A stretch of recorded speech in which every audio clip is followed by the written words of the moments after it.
आशा करता हूँ आप सभी लोग अच्छे होंगे, स्वस्थ होंगे, मस्त होंगे। आज आपका एक बार पुनः स्वागत है मेरे चैनल सुपर इंग्लिश 0822 में। आगे बढ़ने से पहले मैं चाहूँगा कि आप मेरे चैनल को सब्सक्राइब ज़रूर करें और वीडियोस को लाइक शेयर ज़रूर करें अगर अच्छी लगे तो आज हम पढ़ेंगे एसएससी का क्लास 8 का चैप्टर 3 सायोनारा, जिसको लिखा गया है किसके द्वारा? बाय एनी मोरो लिंडबर्ग के द्वारा। इंग्लिश लिटरेचर का चैप्टर है ये। Okay, so who wrote this chapter? Annie Morrow Lindbergh. And about what things he taught in this chapter? About what things he taught to us in this chapter, or he told to us, or he's talking to us. He's talking about the moving account of farewell, that is heart-touching farewell travel, his observations, his emotions. He's telling about his emotions, and he's also telling about the emotion which is hidden behind this simple word sayonara। मतलब वो उन emotions के बारे में बात कर रहे हैं, उन ऑब्जर्वेशंस के, ट्रैवल के या फेयरवेल की आप कह सकते हो, जो इस सिंपल से एक वर्ड sayonara के पीछे छिपा हुआ है। ठीक है, now coming to the story.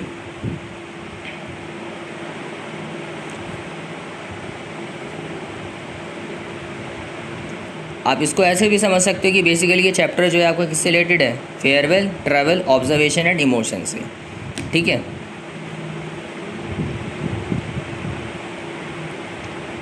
Now coming to the story. Charles and Anne Lindbergh जो थे वो ट्रैवल कर रहे थे फार ईस्ट में 1931 में अपने प्राइवेट प्लेन में। किस में ट्रैवल कर रहे थे? अपने खुद के प्राइवेट प्लेन में। जब उनका प्लेन जो है वो डैमेज हुआ चाइना में, तो उन्होंने क्या करा? वो जापान गए। किससे? ऐसा नहीं था कि उन्होंने अपनी देखो जर्नी को रोक दिया वहीं पे, नहीं, उन्होंने अपनी जर्नी को क्या करा? कंटिन्यू करा। कैसे गए वो? जापान गए वो कैसे? बोट से गए। उन्होंने क्रॉस करा जापान को ट्रेन से। ठीक है, ट्रेन से भी गए वो, और प्लान करा उन्होंने जाने का कहाँ तक? यूनाइटेड स्टेट्स तक। ठीक है, पहले कहाँ गए? जापान। जापान से कहाँ जाने का उन्होंने प्लान करा?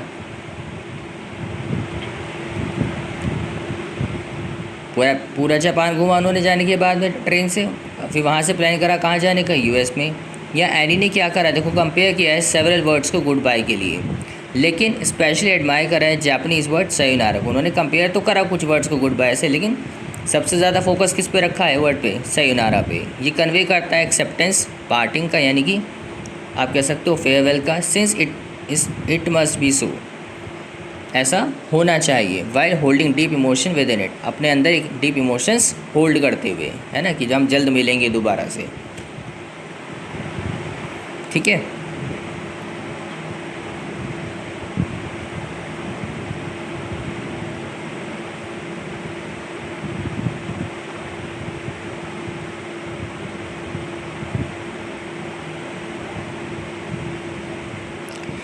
ट्रेन जर्नी के दौरान नरेटर ने क्या करा? केयरफुली ऑब्जर्व करा जापानीज़ लाइफ को।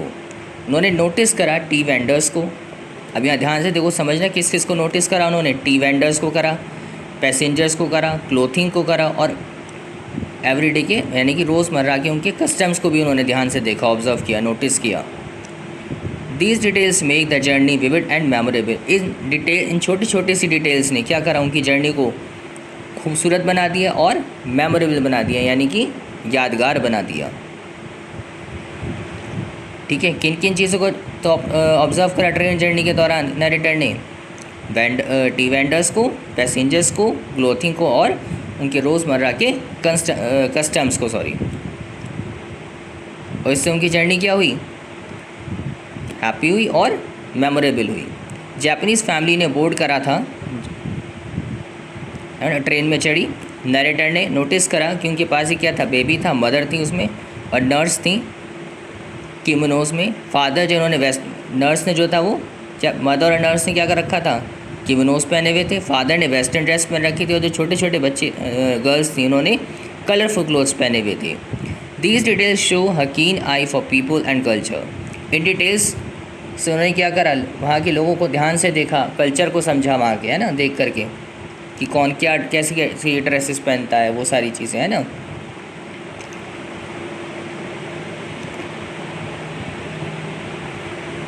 कि फीमेल्स ने क्या पहना हुआ है, मेल्स ने क्या पहना है ना, फीमेल्स का के क्या पहना हुआ है, मेल्स का क्या पहना हुआ है। आगे उन्होंने क्या देखा, at the dock people call sayonara to friends and relatives.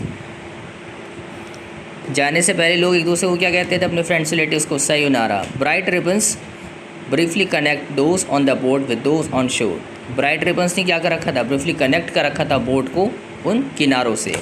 As the boat moves away, जैसे ही बोट दूर जाती थी तो रिबन्स जो है वो टूट जाते थे, खुल जाते थे, आप कह सकते हो, symbolising the final physical connection, जो कि सिम्बलाइज कर रहे हैं फाइनल फिजिकल कनेक्शन को, कि अब आपका कनेक्शन यहाँ से क्या हो रहा है, आपको इसको आपके जो भी रिलेटिव्स थे, जो उनके आपके साथ आपके इमोशंस थे, उनको यहाँ पे लेट गो अप करना पड़ेगा और अपनी आगे जर्नी कंटिन्यू करना पड़ेगा, या जर्नी को कंटिन्यू करना पड़ेगा।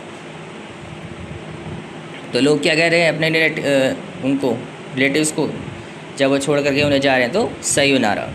The narrator reflects on words such as farewell. Narrator ने लगातार रिफ्लेक्ट करा एक वर्ड पे, किस पे, फेयरवेल पे, ऑफ वाइडरसन और ever and audios. In 3 words पर उन्होंने काफ़ी ज़्यादा क्या करा, फोकस करा या रिफ्लेक्ट करा, आप कह सकते हो।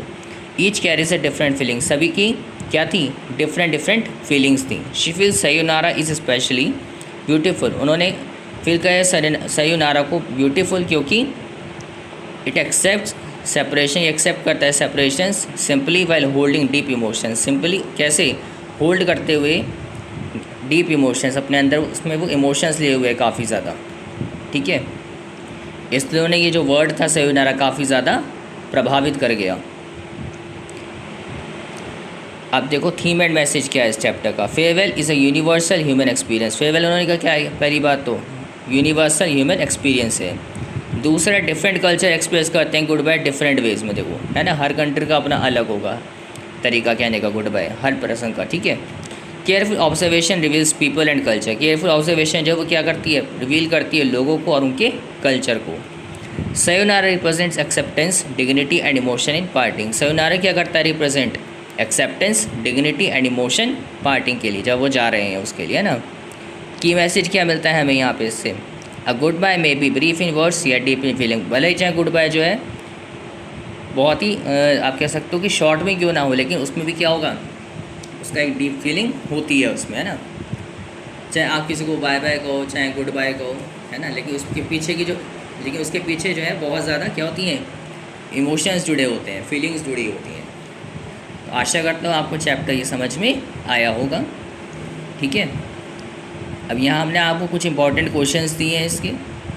यहाँ ने क्या बताया, किस बारे में बताया है, sayonara वर्ड के बारे में, उससे जुड़े इमोशंस के बारे में उन्होंने बताया कि उस कहने को देखो एक छोटा सा वर्ड है, लेकिन उसके पीछे कितने गहरे इमोशंस छिपे हुए हैं उसके बारे में उन्होंने हमें बताया है, ठीक है।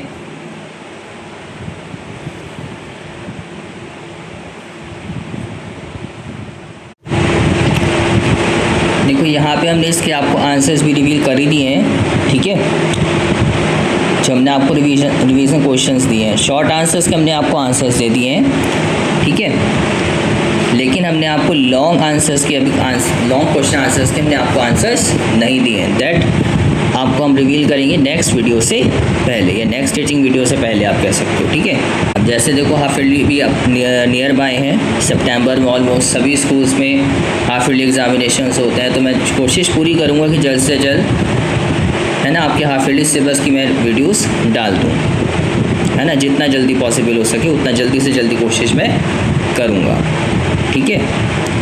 अगर आप मेरे से दोबारा भी समझना चाहें कोई सा भी टॉपिक, चाहे वो ग्रामर का हो, चाहे आपका लिटरेचर का हो, जितना मैंने पढ़ा दिया उससे रिलेटेड, तो वो आप मुझे कमेंट सेक्शन में बता दीजिएगा, मैं दोबारा भी आपको पढ़ा दूँगा। ऐसा नहीं है कि दोबारा नहीं कराया जाएगा, दोबारा भी आपको क्लास उसकी दे दी जाएगी, ठीक है।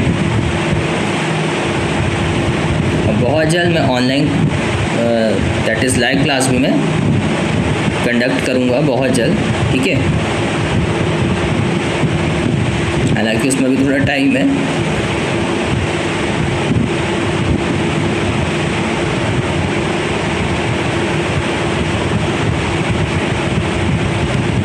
आते हैं हम यहाँ पे थोड़ा सा इसके लिटरेरी एंड राइटिंग डिवाइसेस के बारे में, ठीक है। तो इमेजरी में उसमें यहाँ पे कौन कौन सी लिटरेरी डिवाइसेस यूज़ हुई हैं, देखो इमेजरी एक तो यूज़ हुई है, सिम्बॉलिज्म यूज़ हुई है, कॉन्ट्रास्ट यूज़ किया है उन्होंने, रेपुटेशन भी यूज़ किया है, और पर्सोनिफिकेशन या फिगरेटिव डिस्क्रिप्शन उन्होंने यूज़ किया है। इमेजरी क्या होता है? विविड डिस्क्रिप्शन है।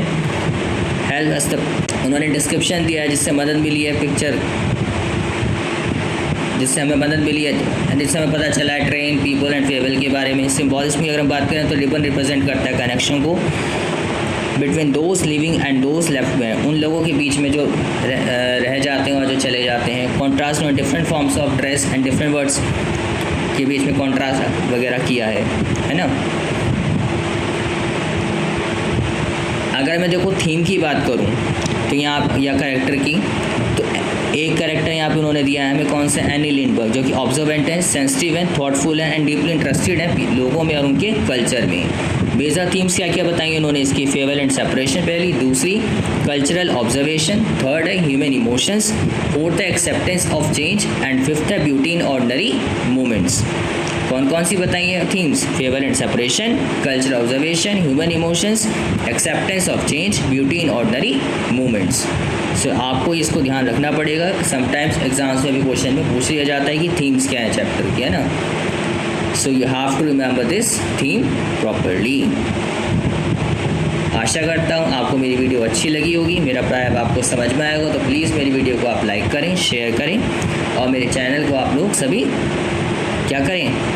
सब्सक्राइब करें, ठीक है। इस वीडियो में इतना ही, मिलते हैं जल्दी आपसे नेक्स्ट वीडियो में चैप्टर 4 के साथ, ठीक है। Till then goodbye, take care, ठीक है। स्वस्थ रहें, मस्त रहें। Thank you so much.